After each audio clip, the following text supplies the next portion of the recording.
Assalamualaikum warahmatullahi wabarakatuh. Alhamdulillah. Wassalatu wassalamu ala rasulillah. Segala puji dan puja kehadirat Allah subhanahu wa ta'ala. Juga salawat dan taslim kepada Nabi besar Muhammad sallallahu alaihi wa ala alihi wa sahbihi wasallam. Pertama-tama tentu saya mengucapkan jazakumullah khairan kepada seluruh teman-teman di Houston yang sudah ingin bergabung bersama kami atau meminta kami untuk mengisi materi. Semoga insya Allah Allah subhanahu wa ta'ala mengikhlaskan niat kita semuanya dan juga menjadikan ini sebagai tambahan amal kita pada hari kiamat serta juga menjadikannya sebagai ilmu yang bermanfaat. Dan kita akan bahas pada kesempatan ini temanya yaitu mulia dengan memaafkan. Ada salah satu perintah agama saudaraku seiman yang tidak semua orang bisa melakukannya, yaitu masalah memaafkan. Karena umumnya orang biasa mengatakan, saya sudah disakitin, saya sudah digibah, difitnah, diambil harta saya, dan segala macam perbuatan mungkin yang sudah dilakukan oleh banyak orang. Dan itu merupakan sunnatullah, artinya sebuah sistem yang pasti berputar. Tidak mungkin ada di antara kita teman-teman sekalian tidak pernah ditipu seumur hidupnya, atau disakiti seumur hidupnya. Itu sudah menjadi sebuah sunnatullah atau sistem akan terjadi. Lalu apa hikmahnya? Hikmahnya adalah agar kita bisa mendapatkan pahala sabar. Karena kalau seandainya kita tidak bersabar atau tidak diuji dengan seperti ini, tidak akan ada pahala sabar. Pahala syukur mungkin bisa kita dapatkan setiap hari, bahkan setiap saat. Karena kita begitu merasakan kesehatan, lalu kita mengingat nikmat Allah, kita tinggal mengatakan alhamdulillah. Kita sedang makan dan tiap hari kita makan, tiap hari kita minum, tiap hari kita istirahat. Bahkan bagi yang sudah punya pasangan halal dalam Islam, boleh interaksi biologis dengan pasangan, bahkan tiap hari dia bisa lakukan. Di sekitar kita, udara yang oksigen yang kita hirup, air yang kita gunakan, pemandangan secara umum di muka bumi ini, pekerjaan yang kita dapatkan, dan segala macam hal nikmat. Kita tinggal syukuri, alhamdulillah, Allah akan tambah. Dan itu tidak sulit. Karena depan mata kita bisa saksikan kalau itu adalah nikmat dan bahkan banyak sekali itu dari nikmat ke nikmat yang lain. Tapi kalau kasus pahala dalam cobaan ini nggak setiap saat terjadi. Ini hanya terjadi di waktu-waktu tertentu sebagai bentuk ujian Allah kepada hambanya. Apakah dia bisa menerima cobaan yang sedang aku berikan sebagaimana dia menerima kalau aku sedang berikan nikmat. Nah ini poin penting. Ini puncak kesempurnaan akhlak seorang muslim, bagaimana dia bisa mengimbangi kehidupannya antara bersyukur atas nikmat yang ada dan bersabar atas cobaan yang sedang ada. Karena kalau tidak ada cobaan tidak akan ada pahala bersabar. Sementara Allah subhanahu wa ta'ala mengatakan, innama yuwaffas sabiruna ajrahum bighairi hisab. Orang-orang yang sabar itu akan mendapatkan pahalanya tanpa ada batasan. Baik. Kita akan coba masuk teman-teman sekalian, itu bahasan bab sabar luas sekali. Karena banyak jenis-jenis cobaan, tapi kita ingin coba masuk ke masalah memaafkan. Mari kita renungi sama-sama dan coba buka firman Allah subhanahu wa ta'ala yang Allah sebutkan dalam surah Al-A'raf. Surah nomor 7 ayatnya 199. Al-A'raf surah nomor 7 ayat 199.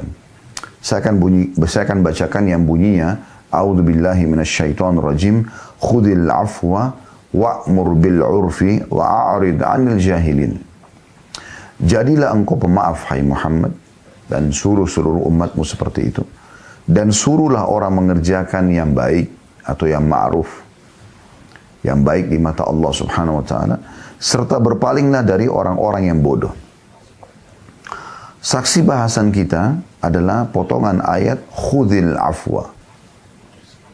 Sukalah memaafkan, jadilah engkau pemaaf. Nah ini akhlak yang luar biasa dalam Islam yang mungkin tidak semua orang, tidak semua agama, suku, negara mengajarkan itu. Tapi Islam menjadikannya sebagai sebuah syariat. Allah di sini menggunakan khudil afwa, fi'lul amr, perintah. Allah perintahkan mengatakan jadilah engkau pemaaf. Dan juga teman-teman sekalian, kita perlu coba buat batasan dulu. Khudil afwa, jadilah engkau pemaaf. Apa yang dimaksud dengan al-afwa di sini? Kita lihat bagaimana Al-Kafawi mengatakan, menjelaskan, al-afu artinya adalah, saya langsung terjemahkan, tidak menyakiti orang yang berbuat jahat padanya, walaupun mampu untuk membalasnya. Itu makna afwa. Jadi ini bukan cuma ucapan lisan saya maafkan, bukan itu. Lebih dalam daripada itu. Yaitu dikatakan di sini, afu adalah tidak menyakiti orang yang telah berbuat jahat padanya walaupun mampu untuk membalasnya. Dan setiap orang berhak, itu tadi makna afu ya. Lalu Al-Kafawi menjelaskan, dan setiap orang yang berhak mendapat balasan yang setimpal atas perilakunya, kemudian yang disakitinya tidak menuntut balas, dan dirinya ikhlas juga mampu untuk itu, dan ia membiarkannya, maka itulah yang dimaksud dengan al-afu atau memaafkan. Jadi cakupannya ya, adalah bagaimana kita begitu dihina oleh orang, digibah oleh orang, difitnah oleh orang, disakiti oleh orang, kita menerima itu sebagai sebuah cobaan dari Allah. Kita nggak melihat lagi yang sedang menjadi penyebab kita sedang disakiti. Tapi kita sedang melihat bagaimana takdir Allah ini terjadi pada saya. Berarti ada sebuah pesan ilahi di mana kita diminta oleh Allah untuk ya bersabar dan bisa menerima keputusan Allah. Dan tentu ini membutuhkan keimanan yang sangat kuat, karena di sini wajib kita mengimani kalau ini semua terjadi dengan izin Allah SWT. Bukankah rukun iman kita yang keenam beriman kepada takdir baik dan buruk? Maka apapun yang kita tidak suka pun keputusan Allah Subhanahu wa taala. Tapi kalau kita tidak suka berarti sebagai bentuk cobaan ya, yang kita diharapkan bersabar. Nah, ini poinnya. Ini poin yang ingin dipesankan di dalam ayat, gitu kan. Dan bagaimana di dalam statement yang disampaikan oleh Ibnu Katsir bahwasanya pernah terjadi ada seseorang datang kepada Umar bin Khattab. Maaf, ini diriwayatkan oleh Imam Bukhari. Bukan Ibnu Katsir, tapi Imam Bukhari meriwayatkan bahwasanya Uyainah bin Muhsin, ini kepala suku Ghatafan, salah satu suku Arab yang besar, Badui, orang dari padang pasir dan kasar sekali. Dari zaman Nabi SAW, orang ini juga sahabat Nabi sebenarnya. Tapi dia termasuk orang yang banyak punya masalah gitu tadinya. Dalam arti kata sebelum masuk Islam dia suruh buat masalah. Setelah masuk Islam pun dia banyak memprotes gitu. Tapi oleh Nabi SAW dihadapi dengan hikmah. Dari zaman Umar bin Khattab menjadi khalifah, tiba-tiba datang Uyainah bin Muhsin lalu berkata, engkau tidak berlaku adil pada kami. Ya. Perkataan ini luar biasa gitu. Wahai Ibnu Khattab, demi Allah kau tidak pernah memberi pemberian pada kami dan tidak juga menghukumi kami dengan adil.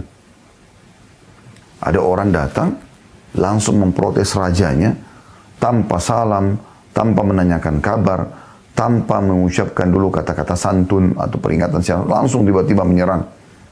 Langsung, wahai Ibnu Khattab, dia tidak katakan wahai Amir Mu'minin, wahai Raja, enggak ada. Wahai Ibnu Khattab, sungguh kau tidak memberikan kami pemberian.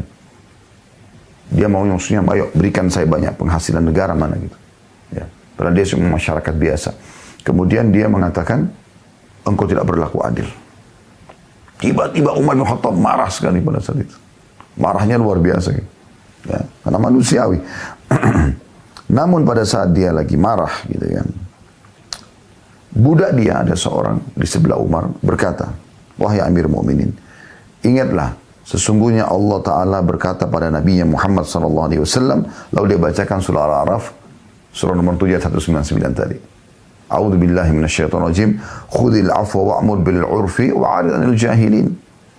Jadilah engkau pemaaf dan suruhlah orang mengerjakan yang ma'ruf, ya.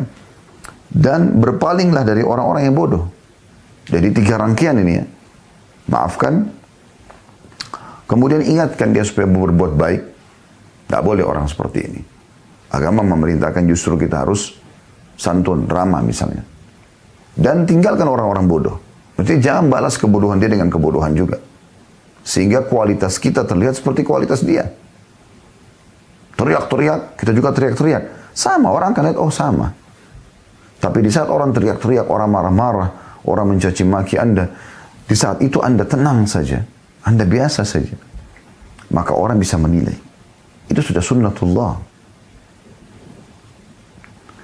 Maka pada saat itu, perawi hadis mengatakan, wallahi ma jawazaha Umar hina talaha alaih. Demi Allah, Umar tidak menyentuh orang itu sedikit pun. Padahal orang ini masyarakat biasa, Umar bin Khattab sebagai raja. Plus lagi mertua Nabi. Punya kekuatan fisik lebih kuat daripada Uyainah bin Mahsan.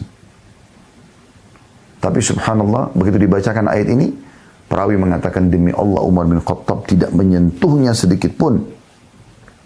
Pada saat ayat itu dibacakan kepadanya. Wa kana waqqafan 'inda kitabillah. Dan dia selalu berhenti kalau ada peringatan dari kitabullah. Ya. Padahal dia mampu di sini. Ada statement menarik dari Imam Syafi'i rahimahullah. Berhubungan dengan bahasan kita. Kurang lebih terjemahnya begini. Dia mengatakan, mereka menghardik aku agar aku diam. Jadi ada orang subhanallah kalau dia benar nih, tapi dia lagi diserang. Supaya dia tidak, orang yang benar ini tidak menyerang, biasanya malah sengaja tambah dihardik. Tambah dicari kesalahannya. Kata Imam Syafi'i rahimahullah, mereka menghardik aku agar aku diam. Jangan balas apa yang sedang mereka lakukan. Sedang mereka yang memulai permusuhan. Coba bayangkan. Jadi kelas Imam Syafi'i pun rahimahullah pernah mengalami itu. Dan beliau menggambarkan ini. Mereka berharap aku diam. Gitu kan. Sementara mereka yang memulai permusuhan. Mereka yang mulai menyerang. Mereka yang mulai menyakiti. Mereka yang memulai semuanya ini. Aku katakan, sesungguhnya membalas kejelekan pintunya sangat terbuka lebar. Maksudnya kalau aku mau balas sekarang bisa. Orang gosip kita gosipin. Orang gibah kita gibah. Kan begitu. Orang melakukan kebodohan-kebodohan kita balas. Bisa kita balas yang sama. Bahkan lebih daripada itu. Kata Imam Syafi'i rahimahullah, pintu buruk itu membalas keburukan dan keburukan sangat terbuka lebar. Namun memaafkan orang bodoh lagi pandir itu memiliki kemuliaan. Tapi kalau kita dahulukan untuk memaafkan, artinya tadi sudah kita batasi ya definisinya, tidak membalas kejahatan orang yang sudah melakukan kejahatan pada kita. Maka itu adalah kebaikan. Di dalam memaafkan itu, tidak membalas kebodohan dengan kebodohan, kesalahan dengan kesalahan, ada kebaikan serta menjaga kehormatan. Ya. Menjaga kehormatan seseorang, jadi dia jadi lebih mulia gitu. Seekor singa, kata Imam Syafi'i, akan tetap diam dan tenang bila tidak diganggu. Sedangkan anjing, bila dilempari batu, ia menyalak dengan suara yang keras. Jadi seakan-akan Imam Syafi'i mengatakan, aku ini sebenarnya singa loh. Ya. Aku ini sebenarnya singa. Dan aku bisa membalas apa saja. Aku bisa membalas apa saja. Bahkan lebih daripada perbuatanmu. Tapi, aku tidak perlu terganggu dengan semua itu. Aku hanyalah seekor singa yang kalau orang cuma teriak, dia biasa saja. Tapi kalau sudah dia merasa terancam mengganggu, mungkin dia akan lebih berbahaya. Sementara orang-orang yang berbuat sengaja fitnah, ghibah dan segala macam ini seperti anjing. Artinya menggonggong aja terus. Anjing itu diganggu, tidak diganggu, kadang-kadang sering begitu. Ya, Anda bisa lihat biasa anjing itu, kalau dia, subhanallah, kita lewat aja. Tiba-tiba menggonggong tanpa sebab. Entah kenapa, apakah ingin menakuti atau yang lainnya. Seperti itu. Jadi ada orang-orang memang gitu aja kerjanya. Subhanallah. Ya. Kemudian ada sebuah kisah yang unik teman-teman sekalian. Ini riwayat Bukhari Muslim. Jabir bin Abdullah radhiyallahu anhuma, seorang sahabat mulia, dan dia dan ayahnya seorang sahabat. Dan Abdullah adalah ayahnya yang pertama mati syahid di perang Uhud. Kisahnya cukup panjang, kita langsung masuk saja ke ya, riwayatnya. Beliau menyampaikan bahwasanya ya, Rasulullah SAW pernah berkata, Inna rajula atani wa ana naim, fa akhada as-sayfa fastaykadtu wa qama ala ra'si, falam ash'ur illa was-sayfu saltan fi yadihi. فقال لي ما يمنعك مني Qala qultu Allah. Thumma qala fi الثانية من يمنعك مني. Qala qultu Allah. Qala fashama as-sayfa faha huwa dha jalis. Thumma lam ya'rid lahu Rasulullah sallallahu alaihi wasallam. Ya. Artinya, ada seseorang yang datang kepadaku, kata Nabi SAW, ketika aku sedang tidur. Lalu dirinya tiba-tiba menghenuskan pedang, dan pedang itu dalam beberapa riwayat diletakkan langsung dekat leher Nabi SAW. Akan membunuh Nabi. Ini orang kafir ya. Di salah satu perjalanan Nabi SAW pulang ke Madinah. Beliau lagi istirahat di bawah sebuah pohon, sahabat-sahabat lagi istirahat semua di sekitar beliau, tapi tidak ada yang bersama Nabi pada saat itu. Ada satu orang tiba-tiba nyelonong masuk, orang non-muslim yang mau membunuh Nabi. Tiba-tiba menghunuskan pedang, tiba-tiba meletakkan di leher Nabi SAW. Dan dia mengatakan, siapa yang bisa menyelamatkan kau dari seranganku ini? Siapa yang bisa membelamu? Kata Nabi SAW, Allah. Dengan sangat tenang. Orang itu mengulangi kedua kali, aku juga menjawab sama, Allah. Maka pada saat aku mengucapkan itu, tiba-tiba saja ya, pedangnya jatuh dari tangannya. Lalu dirinya duduk. Ya, terjatuh. Dalam riwayat lain disebutkan, tiba-tiba waktu jatuh Nabi SAW berbalik berdiri, lalu kemudian memegang pedang dan meletakkan di lehernya kembali. Lalu Nabi SAW mengatakan apa yang seperti dia ucapkan, siapa yang bisa menolongmu dariku? Orang itu terdiam. Tapi yang perlu digarisbawahi di sini adalah, pada saat itu Nabi SAW tidak menyakiti orang itu sedikit pun. Ditinggalkan. Padahal ini orang kafir mau membunuh Nabi. Coba bayangkan, luar biasa beratnya itu. Ya, sudah ada langkah untuk membunuh ya. Tapi Nabi SAW tahu orang ini bodoh. Tidak faham. Dia tidak tahu kedudukan Nabi SAW. Udah sekarang dia sudah dikalahkan, selesai. Sampai seperti itu sikap Nabi SAW. Kemudian juga pernah terjadi ya, kisah tentang sahabat Nabi, para sahabat Nabi, 70 syuhada Uhud. Terbunuh semua, diantaranya Hamzah, Mus'ab, Abdullah ya, bin Haram, kemudian besannya jatuh, iparnya dia, Amr bin Jamu, dan beberapa sahabat Nabi yang lain. 70 orang waktu syahid di perang Uhud. Anda bisa bayangkan teman-teman, pada saat itu terjadi mutilasi besar-besaran. Ya. Waktu umat Islam terpukul mundur, Nabi SAW dan kaum muslimin naik ke bukit Uhud, ya, maka mereka melakukan kejahatan. Mereka mutilasi. Hamzah dipotong hidungnya, dadanya dibelah, jantungnya dicopot, dan sahabat-sahabat Nabi yang lain juga dimutilasi. Kejam sekali, sampai kata Umar bin Khattab pada saat Nabi SAW, pasukan Quraisy sudah pergi, Nabi SAW turun melihat jenazah-jenazah kaum muslimin. Waktu lihat jenazah Hamzah, beliau menangis terisak-isak. Tidak tega melihat pamannya diperlakukan seperti itu. Tapi apa yang terjadi teman-teman sekalian? Ini murni pasukan Quraisy ya. Beberapa tahun setelah itu, Nabi SAW membawa pasukan 10.000 pasukan muslimin menembus kota Mekah. Dan itu tanpa perlawanan sama sekali dari orang-orang Quraisy. Anda bisa bayangkan ini, tanpa perlawanan. Artinya, satu kota Mekah itu takluk dan menjadi hak kaum muslimin. Maka Nabi SAW mengumpulkan orang-orang Quraisy di dekat bukit Safa. Kemudian beliau mengatakan kalimat begini. Apa yang kira-kira ya, menurut kalian akan aku lakukan pada kalian? Nabi mengingatkan sikap perilaku mereka di perang Uhud. Selain membunuh sahabat, juga mereka mutilasi. Nabi SAW mengingatkan penyerangan mereka ke Madinah di perang Khandak atau perang Ahzab. Bagaimana mereka datang 10.000 pasukan, koalisi antara suku-suku Arab yang kafir, Quraisy, Ghatafan, dan yang lainnya, ditambah 2 suku Yahudi yang ada di Khaybar, Kainuqa dan Nadir. Mereka ada di situ. Ya.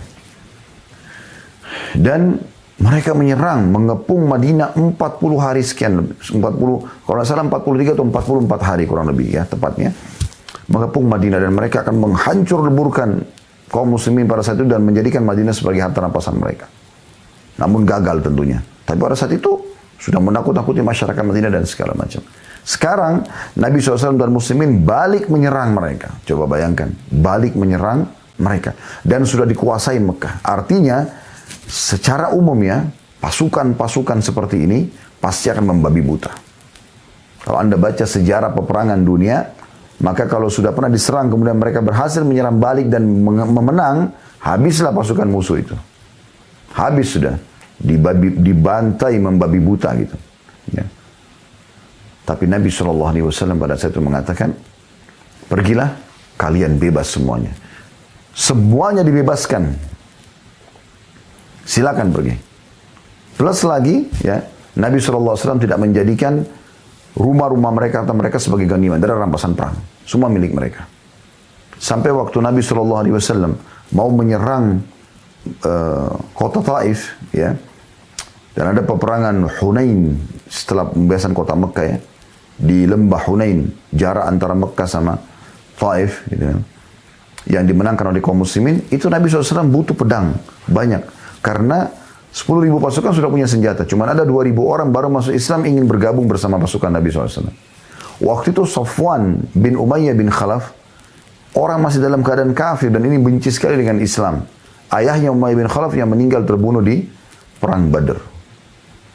Itu teman-teman sekalian punya, kalau kita sekarang pabrik senjata, pembuatan pedang, panah, segala macam gitu ya. Nabi SAW datang dan negosiasi sama dia. Padahal ini orang kafir kalah. Ya. Dia dan hartanya sebenarnya jadi milik muslimin, tapi Nabi SAW sudah maafkan. Tapi masih datang negosiasi baik-baik. Ini pasukan muslimin butuh tambahan senjata. Saya akan pinjam dari kamu senjata tersebut. Pinjamkan kami, ada 2.000 pasukan yang butuh senjata. Dengan akad selesai perang dikembalikan, ya. Kemudian kalau ada yang rusak tentu diganti. Maka Safwan pun memberikan kepada Nabi SAW. Tapi lihat bagaimana akhlak ini luar biasa gitu. Ya. Luar biasa. Banyak di antara muslimin yang masih tertutupi dari mereka tentang masalah poin seperti ini. Kemudian teman-teman sekalian juga ada satu kisah yang unik dari kisah Abu Bakar radhiyallahu anhu. Ini sebab turun firman Allah Subhanahu wa taala surah An-Nur. Surah nomor 24 ayat 22. Surah An-Nur, surah nomor 24 ayat 22. Silakan Anda buka ini supaya jelas ya. Saya akan bacakan dulu firman Allah Subhanahu wa taala yang mulia ini. An-Nur surah nomor 24 ayat 22. A'udzu billahi minasyaitonir rajim. ولا يأتل أولو الفضل منكم والسعة أن يؤتوا أولي القربى والمساكين والمهاجرين في سبيل الله وليعفوا وليصفحوا ألا تحبون أن يغفر الله لكم والله غفور رحيم. Dan janganlah orang-orang yang mempunyai kelebihan dan kelapangan di antara kamu, maksudnya dari harta, ya, melimpah, janganlah ia bersumpah bahwa mereka tidak akan memberi bantuan kepada kaum kerabatnya, orang-orang miskin dan orang-orang yang berhijrah pada jalan Allah. Dan hendaklah mereka memaafkan dan berlapang dada. Apakah kamu tidak ingin bahwa Allah mengampunimu dan Allah adalah Maha Pengampun lagi Maha Penyayang? Ini ayatnya dulu. Anda perlu faham, teman-teman sekalian, ini ada kisahnya ayat ini. Turun ya. Satu waktu pernah Nabi SAW menyerang satu suku Arab namanya Mustaliq. Karena suku ini mau menyerang Madinah, mau menyerang muslimin, maka sebelum menyerang, salah satu strategi perang Nabi SAW, beliau menyerang dulu orang yang mau menyerang, sebelum menyerang Madinah gitu ya. Dan Nabi SAW berhasil menaklukkan. Nah pada saat mau pulang, Ummul Mukminin Aisyah radhiyallahu anha, atau awal kisahnya itu, sempat ada Jahjah. Ini Al-Ghifari, ini salah satu budaknya Umar bin Khattab, ya, lagi ngambil air di satu mata air, bertemu dia dari Muhajir, ada bertemu dengan satu orang Sinan namanya. Sinan bin Wabr ini, Sinan bin Wabr adalah dari Ansar. Entah kenapa mereka cekcok, maka si Jahjah mengatakan, ya, wahai Muhajirin, tolong saya. Tiba-tiba orang Muhajirin kumpul di belakang dia. Kemudian orang-orang Ansar, Sinan mengatakan, wahai Ansar, bantu saya. Tiba-tiba mereka semua sudah hanusin pedang, mau saling perang nih. Ini muslimin sama muslimin. Hanya karena kesalahpahaman tentang air yang mau diambil, siapa duluan mungkin ya. Maka pada saat itu saudaraku si iman, ada seseorang yang melapor kepada Nabi SAW, ya Rasulullah terjadi seperti ini. Maka Nabi segera datang, lalu wajah beliau memerah, marah Nabi SAW, lalu beliau mengatakan, awa da'wal jahiliyatu ana baina adhurikum, da'ha fa inna mumtina. Apakah masih ada simbol-simbol panggilan jahiliyah begini? Muslimin untuk saling serang, menyerang, bunuh-membunuh, sementara aku sudah diutus tengah-tengah kalian. Tinggalkan karena ini adalah buruk. Atau makna lain adalah membinasakan kalian. Redah sudah masalah itu. Mereka langsung bubar, mereka sudah tidak mau lagi lanjutin pertengkaran itu. Tapi kepala para munafikin namanya Abdullah bin Abi Salul langsung menunggangi masalah. Apa yang dia katakan?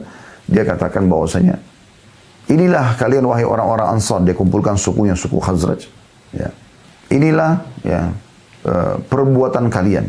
Karena kalian telah memberikan harta kalian, gitu kan, memberikan harta kalian, kemudian juga memberikan mereka tempat tinggal, maksudnya orang-orang muhajirin yang datang ke Madinah. Kalian ini orang-orang Ansar yang enak-enakin gitu. Ini memang orang munafik ingin membuat masalah makin ya keruh pada saat itu. Maka yang terjadi ya, orang-orang di sekitarnya banyak yang terpengaruh. Nah, banyak yang terpengaruh. Dia bilang, dia tambahkan lagi, nanti kalau kita tiba di Madinah dari pulang peperangan ini, kita akan keluarkan penduduk Madinah yang mulia, orang-orang hina itu, maksudnya para muhajirin, Nabi SAW dan para muhajirin. Maka Nabi dengar ini. Kemudian Nabi suruh pasukan jalan segera, nanti di Madinah baru rencana ingin diperbaikin keadaan itu. Biasanya pasukan setiap berhenti berapa tempat istirahat itu. Ini tidak, jalan terus. Istirahat sebentar jalan. Dan istirahat itu tidak pernah lama gitu. Berapa waktu langsung jalan. Tidak seperti biasanya gitu. Terjadi satu kasus, Aisyah radhiyallahu anha waktu lagi istirahat sebentar pasukan, karena sebentar sekali tidak seperti biasanya. Beliau ada di dalam geranda, ditutup dengan gorden, beliau turun.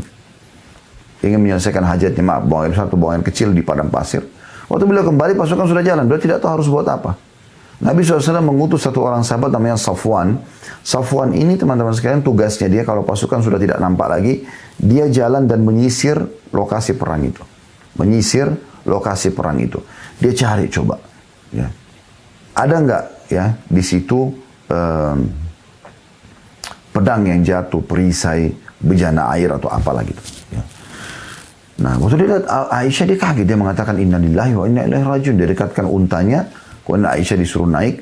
Ya, setelah dia pergi jauh, kemudian dia kembali lagi, lalu dia bawa. Sepanjang jalan mereka tidak bicara apapun. Pas pasukan istirahat lagi di titik yang kedua, dengan cepat mau jalan, Nabi SAW tanya, mana Aisyah? Dipanggil oleh para sahabat, Aisyah, hai Aisyah, Ummul Mukminin, tidak ada jawaban. Dibuka gorden gerandanya, tidak ada. Heboh lah pada saat itu, oh Aisyah hilang. Istri raja, istri Nabi hilang, mungkin ditangkap oleh musuh. Di siang bolong, tiba-tiba dari kejauhan kelihatan Safwan jalan lagi pegang tali kekangan, di atasnya ada Aisyah.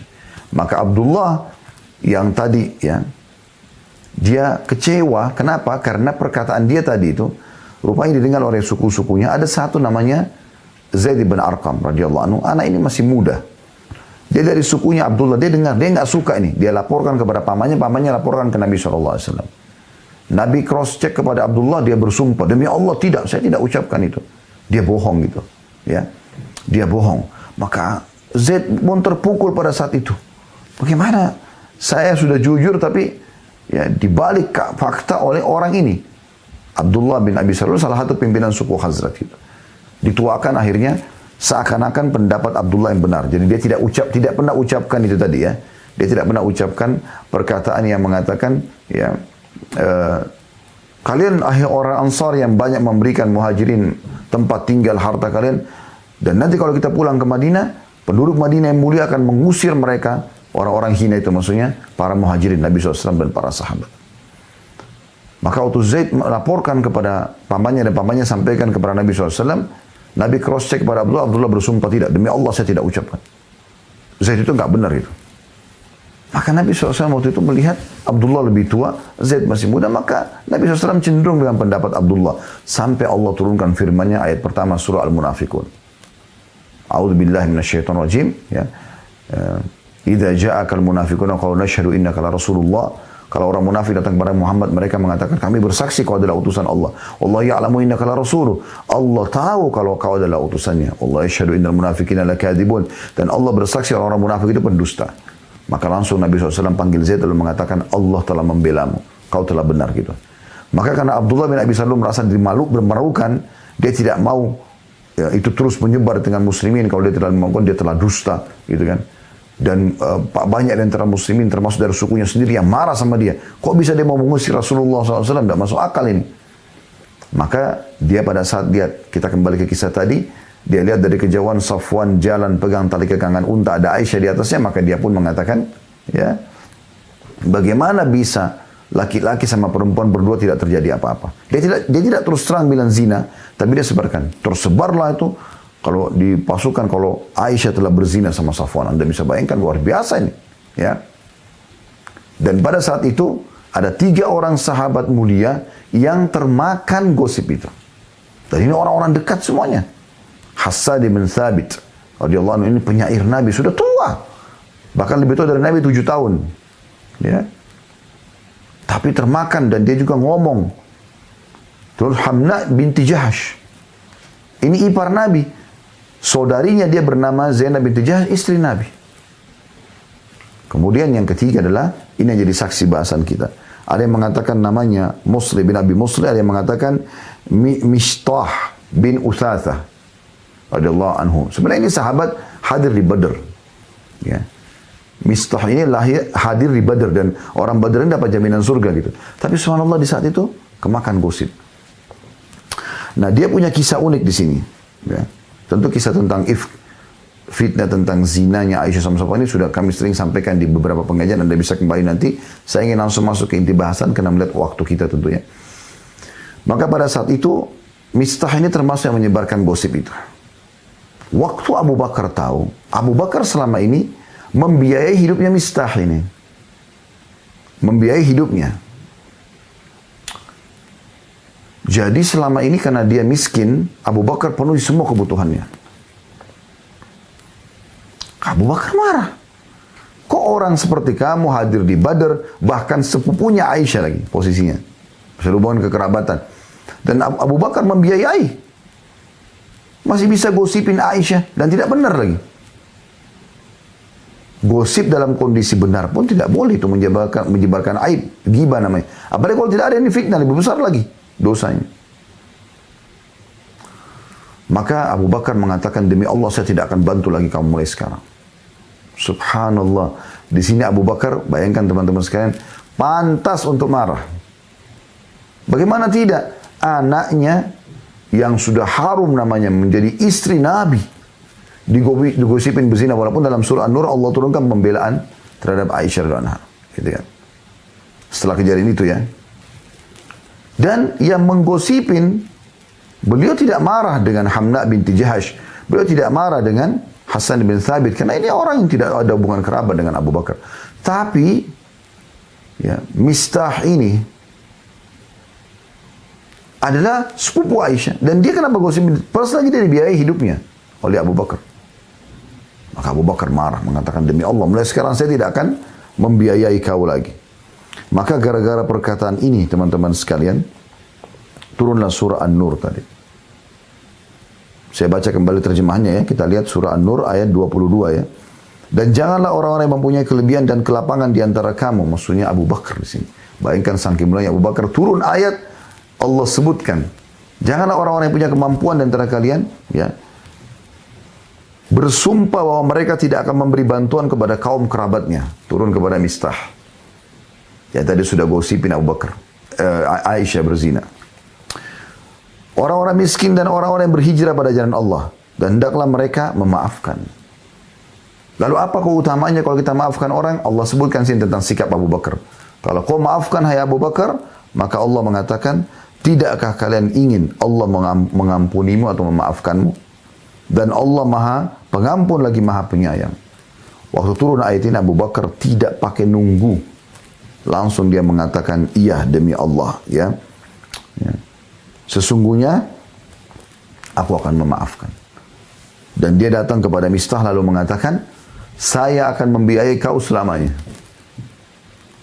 Karena Allah menjanjikan akan memaafkan. Dan ini kejadian yang luar biasa. Luar biasa. Ya. Ini bukan kejadian kecil, tapi kejadian yang sangat besar, teman-teman sekalian. Kemudian juga ada hadis Nabi SAW yang perlu kita renungi di sini dalam kasus ini. Kata Nabi SAW, "Ma naqasat shadaqatun min malin." Tidak akan pernah berkurang harta seorang hamba karena bersedekah. Jadi kalau kita sedekah pasti akan bertambah. Itu resepnya. Ini perbedaan dasar Islam sama kapitalis. Islam selalu suruh sedekah pangkal kaya. Kapitalis nabung pangkal kaya. Nggak bisa ketemu. Karena sedekah mengeluarkan, nabung berarti menahan. Gitu. Kemudian kata Nabi SAW, "Wa ma zadallahu 'abdan bi'afwin illa 'izza." Dan tidak ada yang Allah tambahkan kepada seorang hamba yang suka memaafkan kecuali kemuliaan. Diam saja. Tidak usah balas keburukan dengan keburukan. Yakin dalam hitungan waktu yang sangat dekat, Allah akan balik keadaan. Jangan kita yang habiskan energi, kita nggak mampu. Biarkan Rabbul Izza wal Jalal, Tuhan kita yang maha mulia, ya. Dialah yang akan membalas ini. Wa ma tawadha ahadun lillahi illa rafa'ahu Allah. Dan tidak ada orang yang merendah karena Allah kecuali pasti Allah akan naikkan derajatnya.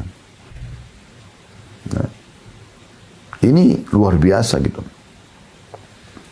Ada kisah unik terjadi di zaman Nabi SAW. Diriwayatkan oleh Anas bin Malik radhiyallahu anhu. Beliau mengatakan begini, saya langsung terjemahkan karena cukup panjang. Kami pernah duduk bersama Nabi SAW suatu hari. Maka beliau berkata, tiba-tiba ini, akan muncul dari pintu masjid ini ahli surga. Maka seluruh mata orang di masjid menuju ke pintu itu. Karena ini langsung Nabi kasih tiket. Ini orang ahli surga. Maka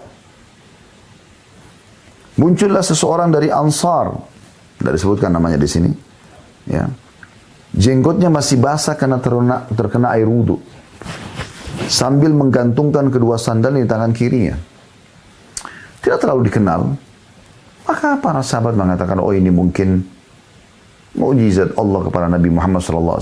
Dia bisa pilih siapapun yang untuk masuk surga. Ternyata besok Nabi SAW ulangi lagi. Akan masuk dari pintu ini ahli surga. Dijamin surga nih. Mata semua ke sana, orang yang sama masuk. Masih juga didiamkan oleh para sahabat. Hari ketiga, Nabi ulangi lagi. Akan masuk dari pintu ini ahli surga. Semua mata ke sana, orang yang sama lagi. Oh, berarti ada sesuatu nih, nggak mungkin. Bukan hanya sekedar Nabi jamin begitu saja, bagi-bagi tiket surga, bukan. Ada sesuatu yang Nabi ingin sampaikan pesan dari perbuatan orang ini. Maka Abdullah bin Amr bin As radhiyallahu anhuma, beliau mengatakan, mengikuti orang itu sambil mengatakan, saya ingin, ringkasnya sebenarnya saya ingin bertamu di rumah Anda. Ya. Maka orang itu mengatakan silahkan. Tujuannya Abdullah bin Amr bin As radhiyallahu anhuma hanya untuk mau tahu orang ini buat apa sebenarnya. Kok Nabi jamin 3 hari berturut-turut surga? Coba bayangkan ya. Ini gak gampang gitu. Kita kalau hidup di zaman itu aja belum tentu kita dapat jaminan surga. Bahkan banyak sahabat Nabi tidak langsung Nabi jamin surga gitu. Ya. Ada beberapa di antara mereka yang Nabi tunjuk. Abu Bakar di surga, Umar di surga. 10 orang yang masuk surga ada disebutkan nama-nama sahabat ya. Utsman bin Affan, Ali bin Abi Thalib, Sa'ad bin Abi Waqqas, Abdurrahman bin Auf, Ubaidah bin Jarrah, Sa'id bin Zaid, kemudian Sa'ad bin Abi Waqqas, Abdurrahman bin Auf. Ada dia yang jamin masuk surga. Tapi yang tidak umum. Tidak semuanya gitu. Yang langsung Nabi tunjuk. Orang ini 3 hari Nabi tunjuk. Maka dia penasaran, dia datang. Orang itu menyambutnya di rumahnya. Dia perhatikan. Yang uniknya di riwayat ini dikatakan, Abdullah mengatakan, saya tidak temukan orang ini dalam 3 hari itu sholat malam. Dia kalaupun terbangun malam, dia hanya bolak-balikan badannya sambil berzikir. Lalu dia bangun waktu subuh, dia sholat. Dan dalam kesehariannya, selama 3 hari itu biasa aja. Maksudnya, tidak ada ibadah istimewa yang menurut Abdullah dia belum pernah lakukan. Abdullah belum pernah lakukan gitu. Setelah 3 hari, baru dia mengatakan, karena dia penasaran, dia mengatakan, sesungguhnya ada alasan saya kenapa saya datang nginap di sini. Lalu dia sebutkan, sebelum saya minta bertamu ke rumahmu, selama 3 hari berturut-turut, Nabi SAW jamin buat kau surga. Apa yang sebenarnya kau lakukan ini? Itu sebabnya saya menjadi tamu di tempat kamu. Dalam riwayat ini dikatakan, awalnya orang ini diam. Tapi pada saat Abdullah ingin pergi, dipanggil sama dia. Lalu dia mengatakan, ya, ini perkataan dia ya. Falamma wallaitu da'ani, kata Abdullah bin Amr. Pada saat saya mau pergi, saya dipanggil oleh orang tersebut. Faqala ma huwa illa ma ra'ait. Sesungguhnya apa saja yang kau lihat itu saja yang saya lakukan. Ya. Karena Abdullah sempat mengatakan, saya tidak lihat ada satu keistimewaan khusus yang kamu lakukan gitu. Kau bisa dapat jaminan surga nih. Maka orang ini mengatakan, seperti yang kau lihat, saya tidak tambah, tidak kurang. Begitu memang yang saya kerjakan setiap hari. Ghaira anni la ajidu fi nafsi li ahadin minal muslimina gishan. Kecuali, dia mengatakan, hanya saja saya tidak memiliki perasaan dendam dalam hati kepada seorang muslim pun. Walaupun dia sudah buat jahat sama saya, nggak ada dendam dalam hati. Membatasi interaksi setelahnya itu boleh bagi orang yang telah menyakiti kita. Tapi kita tidak tanamkan dendam dalam hati. Ini sikapnya ini. Mirip tadi dengan makna al-afu, ya. Dia tidak balas kebodohan dengan kebodohan. Menunjukkan dia, ya sudahlah, dia tidak hiraukan, dia sudah maafkan gitu. Lalu kemudian dia mengatakan, wala ahsudu ahadan ala khairin atahu Allah iyah. Dan aku tidak pernah sama sekali iri dengan siapapun di depanku yang sedang Allah berikan nikmat. Walaupun lebih dia banyak daripada aku. Aku tidak pernah merasa hasad. Sudah, itu rezekinya dia. Masya Allah, udah. Gitu aja. Faqala Abdullah hadhihi allati balagat bika wahiyya allati la nutiq. Oh, ternyata ini kata kuncinya, kata Abdullah. Inilah yang telah menyampaikan kau pada derajat jaminan surga itu. Dan betul-betul kami tidak mampu melakukannya. Karena enggak sembarangan orang disakitin, dia masih bisa memaafkan. Itu luar biasa itu. Ya. Itu luar biasa. Karena teman-teman sekalian, untuk memaafkan orang itu butuh iman yang kuat. Ya. Tapi ingat, kita bertemu dan membahas pada kesempatan ini teman-teman sekalian, justru untuk menekankan poin penting. Bahwasanya ini tiket, ya, menghadapi kejahatan orang lain pada kita. Bukan dengan, ya, membalas keburukan dengan keburukan. Namun ada poin penting untuk digarisbawahi. Kalau seandainya kejahatan itu sudah sampai mengancam, ya, jiwa kita, ya, mengancam akan ada perampasan harta, mengancam, ya, akan terjadi kejahatan pada istri dan anak-anak, maka kita boleh membalas itu. Ya. Fa in aqabtum fa'aqibu mithla ma uqibtum bihi, kata Allah. Kalau sampai pada tingkat kalian diperlakukan jahat sekali, maka kalian bisa membalas hukuman itu. Tapi balasannya ini sesuai dengan prosedur yang ada. Misalnya kita laporkan dia, gitu kan. Kalau misalnya ada orang, atau kita terpaksa nih melawan. Contoh, kita lagi tengah jalan, ada perampok datang. Tiba-tiba dia datang dengan pisaunya, dengan pedangnya, dengan senapannya misalnya. Tiba-tiba dia mau membunuh kita. Pada saat itu, kita bukan mengatakan, oh saya disuruh maafkan dalam Islam. Beda ini kasusnya. Karena sudah mengancam nyawa Anda, itu yang pertama. Mengancam harta Anda, yang kedua. Kalau ada istri anak Anda di mobil misalnya, juga terancam, ini beda. Ini kembali kepada hadis yang pernah Nabi SAW sampaikan kepada seorang sahabat yang berkata, ya Rasulullah, bagaimana kalau ada orang ingin membunuhku, merampas hartaku? Kata Nabi SAW, qatilhu. Lawan orang itu. Nabi suruh lawan. Gitu kan? Jadi perlu difahami dia. Kemudian orang itu mengatakan, bagaimana kalau aku membunuhnya? Kata Nabi SAW, kau tidak salah. Dalam Islam kita bicara. Lalu bagaimana kalau aku membunuhnya? Ya. Bagaimana kalau aku dibunuh? Kalau aku membunuhnya, kata Nabi SAW, kau tidak salah. Kalau aku yang dibunuh, kata Nabi SAW, engkau mati syahid. Dan Nabi SAW masukkan dalam hadis beliau, ya, termasuk orang yang mati syahid adalah orang yang mati membela dirinya, hartanya, kehormatannya. Ini nggak masuk dalam masalah ini. Atau ada orang akan merampas harta Anda, intimidasi Anda, dia menculik anak Anda, kemudian dia pun, ya, memaksa harta. Anda laporkan ke polisi, laporkan kepada aparat, gitu kan? Sambil berdoa kepada Allah SWT dan menerima ini sebagai keputusan dari Allah. Tapi kita ikhtiar. Karena sabar itu teman-teman definisinya adalah menerima keputusan Allah dan ikhtiar mencari jalan keluar. Itu yang benar. Ya.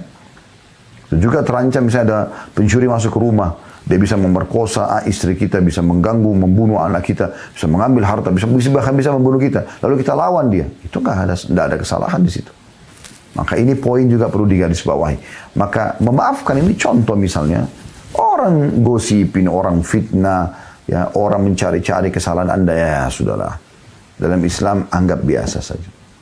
Ya. Dan yakin, kalau Anda tidak balas dengan keburukan, Allah yang akan mempermalukan dia. Allah akan membalas dia. Dan itu poin penting. Ada juga hadis Nabi SAW yang perlu kita renungi dalam bahasan kita, teman-teman. Hadis ini hadis yang sahih, riwayat Abu Daud, riwayat Tirmidzi, ya.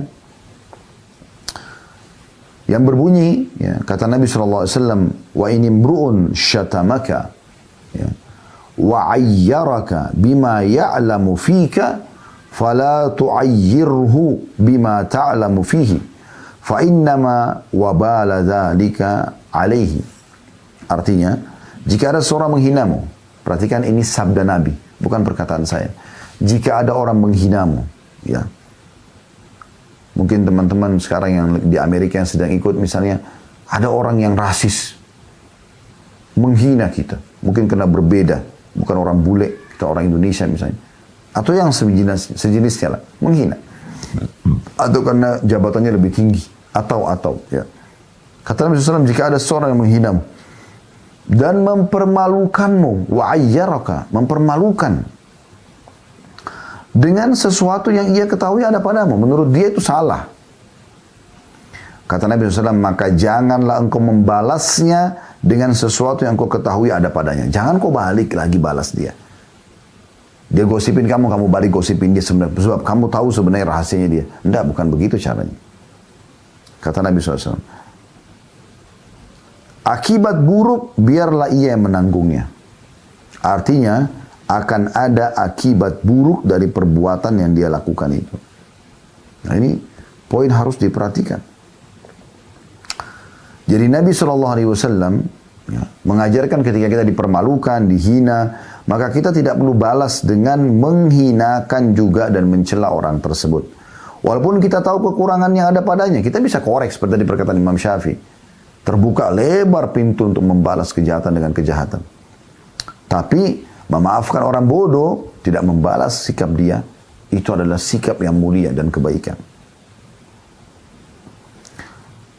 Jadi di sini kata Nabi SAW, jangan kau mencela dan membalas dia dengan sesuatu yang ada pada dirinya atau aibnya gitu.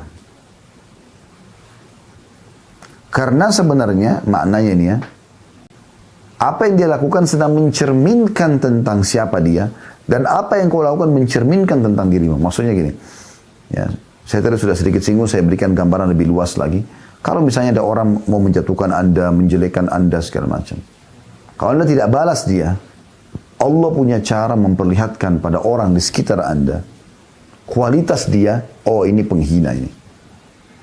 Walaupun dia merasa dirinya benar, tetap orang nilai dia buruk. Dan orang akan menilai Anda baik. Ya. Karena Anda diam, Anda tidak ikut-ikutan. Kuasa Allah SWT, Allah bisa balik.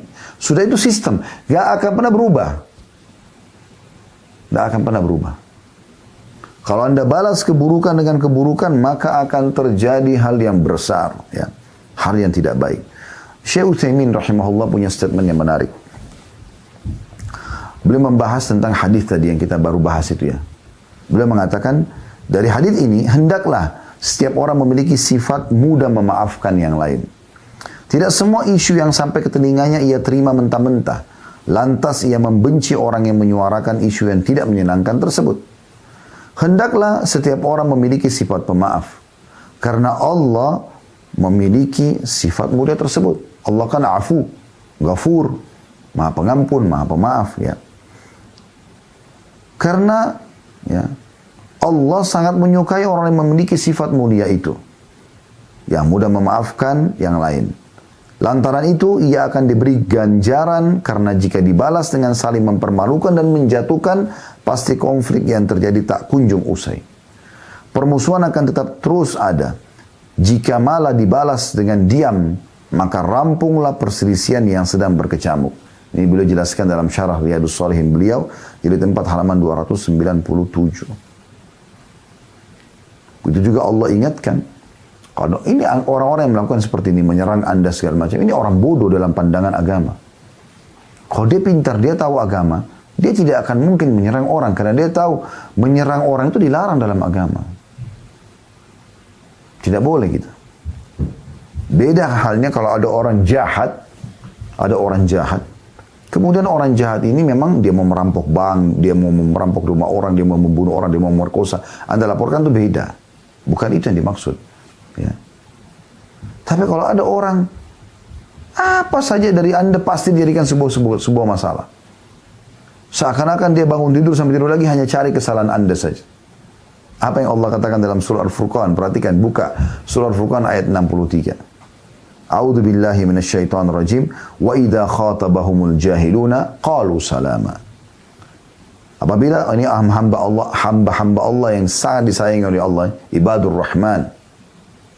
Apabila orang-orang jahil menyapa mereka, sengaja, alim ya, gini, oh itu, diolok-olok segala macam, maka mereka mengucapkan kata-kata yang mengandung keselamatan. Maksudnya, tidak usah jawab atau jawab sebatasnya, secukupnya.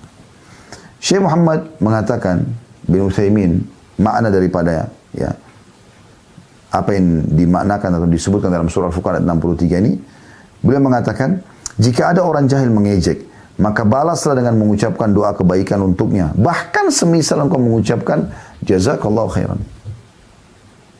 Kalau dia jelekin kita mengatakan jazakallahu khairan. Ya. Lalu berpaling darinya. Tidak perlu berbicara dan melakukan hal lainnya. Ini saran para ulama kita. Bahkan ada orang yang jelek-jelekin kita, kau begini, kau begitu, macam-macam. Sengaja nyari kesalahan kita, jazakallahu khairan. Maknanya apa? Kalau kau benar, Allah balas kau. Kalau kau jahat, kau sudah memberikan aku pahala sebenarnya. Ya. Jadi kita pun mengucapkan jazakallah, semoga Allah balas dengan kebaikan, karena kau telah memberikan aku sesuatu. Makanya seorang salaf pernah digosipin oleh orang lain, gitu kan? Apa yang terjadi? Dia baru membeli kurma dengan tangkainya, dia langsung bungkus, dia suruh muridnya bawa ke rumah orang yang sedang gosipin dia. Dengan surat, sepucuk surat isinya, ya semoga Allah membalasmu dengan kebaikan karena kau telah berbagi pahala kepadaku. Dan sebagai balasan perbuatanmu ini, aku berikan kau kurma ini. Begitu. Dan perlu Anda ketahui ya, Nabi SAW tidak luput dari gangguan orang dan hinaan orang. Para sahabat yang mulia, Nabi-Nabi juga sebelum Nabi SAW sama. Ya. Para sahabat Nabi yang mulia tidak luput dari gangguan orang. Abu Bakar sama Umar radhiyallahu anhuma sampai hari ini masih ada orang yang hina-hina mereka. Coba bayangkan. Abu Bakar sama Umar sudah meninggal dunia radhiyallahu anhuma. Dua-duanya mertua Nabi, dua-duanya kata beberapa sahabat, ya, sudah sering kali kami dengar di kuping-kuping kami dan kami lihat dengan mata kami, Nabi SAW berkata, aku Abu Bakar sama Umar. Dan kami melihat bagaimana Nabi jalan bersama Abu Bakar sama Umar. Dan Allah sudah buat sistem, subhanallah, setelah Nabi SAW meninggal, Abu Bakar jadi khalifah, lalu disusul oleh Umar. Tapi setelah meninggal pun masih ada yang gosipin. Ada yang salahin, bahkan ada yang mengkafirkan. La haula wa la quwata illa billah. Pernah ditanya kepada Ummul Mukminin Aisyah radhiyallahu anha, setelah meninggal Nabi SAW, meninggal Abu Bakar, meninggal Umar, maka ada yang berkata, wahai Ummul Mukminin, bagaimana pendapat anda dengan orang yang menjelek-jelekan Abu Bakar sama Umar? Sementara mereka, siapa yang tidak kenal di antara muslimin keutamaannya gitu. Orang-orang yang normal akalnya, hatinya dipenuhi dengan keimanan, dia akan menghormati dua sahabat yang mulia ini. Maka Aisyah cuma menjawab mengatakan, saya tidak melihat kecuali Allah masih menginginkan pahala buat mereka. Pahala melimpah itu, yang tidak bisa didapat kecuali melalui proses itu. Saya sudah kasih gambaran tadi. Kalau syukur kita bisa lakukan setiap saat. Tapi bersabar dalam masalah ini tidak setiap saat. Di saat datang, disitulah puncak pahala yang dia bisa dapatkan. Apakah anda berhasil meraihnya atau tidak? Berhasil nggak anda tambahkan di catatan buku amal anda tentang amal saleh ini? Ini hal yang luar biasa. Ya. Allah Subhanahu Wa Taala menyebutkan dalam surah Fussilat ayat 34 sampai 35, Anda bisa buka surah Fussilat. Bunyinya a'udzubillahi minasyaitonir rajim ayat 34 sampai 35 ya. Wala tastawil hasanatu walas sayyi'ah. Tidaklah sama kebaikan dan kejahatan. Tidak mungkin orang niat jahat sama orang niat baik beda. Akan Allah nampakkan itu di depan orang-orang. Idfa' billati hiya ahsan. Tolaklah kejahatan itu dengan cara yang baik. Fa idzal ladzi bainaka wa bainahu adawatun ka'anna waliyyun hamim. Maka nanti orang-orang tiba-tiba orang-orang yang antaramu dan antara dia ada permusuhan seolah-olah menjadi teman yang baik, teman yang setia. Karena dia malu kan kita tidak balas keburukan dia.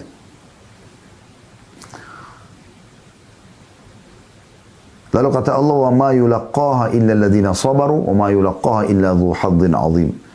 Ketahuilah kata Allah Subhanahu wa taala, sifat-sifat yang baik itu tidak dianugerahkan melainkan kepada orang-orang yang sabar. Dan tidak dianugerahkan melainkan kepada orang-orang yang mempunyai keuntungan yang besar. Mujahid mengatakan, menanggapi surah Fussilat ayat 34 sampai 35, ini Mujahid nama seseorang ya, dari orang soleh, dulu dinukil dari kitab Tahzib ya. At-Tahzib di Hilyatil Awliya di halaman 771. Beliau mengatakan yang dimaksud balaslah dengan lebih baik, yaitu balaslah dengan berjabat tangan dengannya. Bahkan seperti itu. Ya.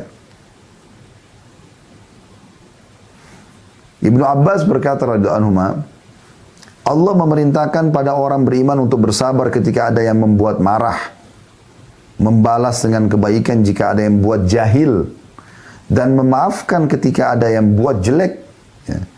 Jika setiap hamba melakukan hal semacam ini, Allah akan melindungi dari gangguan syaitan dan akan menundukkan musuh-musuhnya. Coba bayangkan. Malah yang semula bermusuhan bisa menjadi teman dekatnya karena tingkah laku baik semacam ini. Saya ulangi, ini statement yang luar biasa. Ini perkataan sahabat yang mulia Abdullah bin Abbas. Renungi baik-baik teman-teman sekalian. Kata beliau, Allah memerintahkan pada orang beriman, ini orang beriman saja, ya, untuk bersabar ketika ada yang membuat marah, membalas dengan kebaikan jika ada yang buat jahil, dan memaafkan ketika ada yang buat jelek. Jika setiap hamba melakukan semacam ini, Allah akan melindungi dari gangguan syaitan dan akan menundukkan musuh-musuhnya. Jadi bukan dengan perang otot ya, tapi Allah punya cara. Dan ini menunjukkan keberadaan Sang Pencipta Allah. Malah yang semula bermusuhan bisa menjadi teman dekat karena tingkah laku yang baik.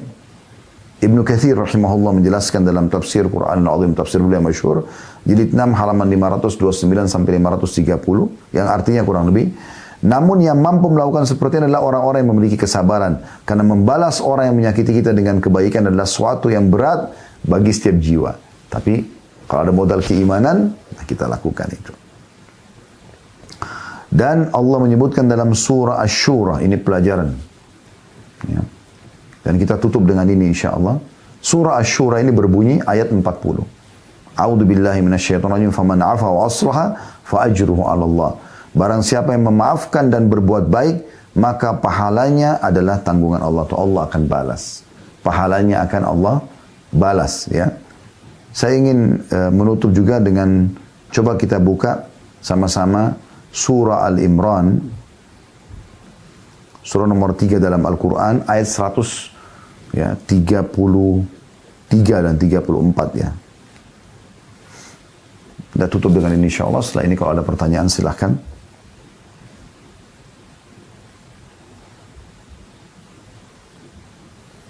Bagi anda yang sudah buka, saya bacakan 133. Kita mulai di situ, Al-Imran, surah nomor 3, 133. A'udzu billahi minasyaitonir rajim, wasari'u ila magfiratin min rabbikum wa jannatin 'arduha as-samawati wal ardu 'iddat lil muttaqin. Dan bersegeralah kamu kepada ampunan dari Tuhanmu dan kepada surga yang luasnya seluas langit dan bumi yang disediakan untuk orang-orang yang bertakwa.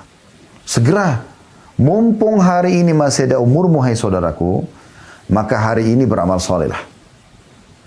Beramal salehlah. Segera, kalau masa lalu kita sudah disayang amal soleh, kita tinggal lakukan yang sama, konsisten. Jaga sampai ajal datang. Kalau masa lalu kita buat dosa, maka bertobat dan beristighfar kepada Allah. Segera pada pengampunan Tuhan dan kejar surga yang luasnya seluas langit dan bumi. Dijanjikan untuk orang yang bertakwa. Baik, Allah 134 yang menjelaskan. Siapa orang yang bertakwa yang Allah maksudkan ini? Yang dijanjikan surga bagi mereka. Allah sebutkan alladzina yunfikuna fis sarra'i wad dharra'i wal qadhimina al ghaidha wal 'afina 'anil nas wallahu yuhibbul muhsinin. Yaitu orang-orang yang menafkahkan hartanya baik di waktu lapang maupun sempit, suka bersedekah, dermawan. Ini ciri pertama ahli surga yang disebutkan sini, ya, dari orang-orang yang bertakwa. Yang kedua, cirinya dan orang-orang yang menahan amarahnya. Qadhiminal ghaidh artinya orang yang mampu melampiaskan emosinya dan dia mampu. Dia punya power, dia bisa, tapi dia tidak lakukan. Ingat kisah tadi Abu Bakar yang memaafkan Mistah, ya. Lalu Allah mengatakan dan orang yang memaafkan kesalahan orang lain. Ingat, tidak membalas mereka dengan kebaikan, keburukan-keburukan juga. Dan Allah menyukai orang-orang yang berbuat kebajikan. Itu poinnya. 3 ciri tentang orang yang bertakwa yang merupakan ahli surga. Di ayat 135-nya Allah tambahkan ciri yang keempat. وَالَّذِينَ إِذَا فَعَلُوا فَاحِشَةً أَوْ ظَلَمُوا أَنفُسَهُمْ ذَكَرُوا اللَّهَ فَاسْتَغْفَرُوا لِذُنُوبِهِمْ وَمَا يَغْفِرُ الذُّنُوبَ إِلَّا اللَّهُ وَلَمْ يُصِرُّوا عَلَى مَا فَعَلُوا وَهُمْ يَعْلَمُونَ. Dan juga orang-orang yang apabila mengerjakan perbuatan keji atau menganiaya diri mereka sendiri, buat dosa, ya. Mereka ingat akan Allah, lalu memohon ampunan terhadap dosa-dosa mereka, dan siapa lagi yang dapat mengampuni dosa selain Allah, dan mereka tidak meneruskan perbuatan kejinya itu, sedang mereka mengetahuinya. Lalu Allah tutup di 136-nya, ulaika jazaa'uhum maghfiratun min rabbihim wa jannatun tajri min tahtiha al-anharu khalidina fiha wa ni'ma ajrul amilin. Mereka itu balasannya adalah ampunan dari Tuhan mereka dan surga di dalamnya mengalir sungai-sungai sedang mereka kekal di dalamnya dan itulah sebaik-baik pahala bagi orang-orang yang beramal. Ya. Dinukil ada kisah seorang salafus salih. Mereka teman-teman sekalian atau dia lagi duduk sama tamunya, ya, di dalam satu majelis di ruang tamu, datang pembantu budaknya, ya, budak masa itu ada perbudakan, datang membawa marak kuah yang berisi daging yang panas sekali. Tiba-tiba tanpa sengaja budak ini kakinya kesentuh dengan karpet, ya, dan langsung saja pada saat itu tumpah marak yang panas itu ke badan majikannya. Coba Anda bayangkan. Ya. Tumpah kuah panas ke tubuh dia. Subhanallah, wajahnya berubah tiba-tiba mau marah. Tapi budak ini orang beriman. Dia mengatakan, wahai Tuhan, Allah telah berfirman. Begitu orang soleh ini mendengarkan Allah telah berfirman, dia mengatakan, bacakanlah. Dari kondisi badannya lagi basah dengan kuah yang panas ini. Pembantu ini membacakan tadi, ya. Wal qadhiminal ghaidh, dan orang yang bisa menahan emosinya pada saat dia sedang marah. Dia mampu melampiaskan. Maka dia mengatakan, ya, saya akan tahan emosi saya. Kemudian budaknya mengatakan, belum selesai Tuhan. Firman Allah masih berlanjut, kata tuannya, majikannya, bacakanlah. Dia mengatakan, wal afina 'anil nas, dan orang yang suka memaafkan orang lain. Maka tiba-tiba dia lebih rendah lagi. Dia mengatakan, saya sudah memaafkanmu. Lalu budaknya mengatakan, belum selesai Tuhan. Allah masih mengatakan, wallahu yuhibbul muhsinin, dan Allah suka orang-orang yang berbuat kebaikan. Maka apa kata majikannya, tuannya, pergilah, kau telah saya bebaskan. Coba bagaimana orang-orang beriman menanggapi firman Allah Subhanahu wa taala dan bagaimana mereka menerapkan syariat Allah Subhanahu wa taala. Sekali lagi memang sebagaimana Ibnu Katsir mengatakan ini sesuatu yang sulit bagi jiwa, tapi bagi orang beriman tidak akan sulit karena pahala-pahala yang khusus Allah berikan tanpa batasan, tanpa hisab lagi, hanya bagi orang yang bisa bersabar pada saat melalui cobaan yang sedang ada. Ya, Allahu a'lam.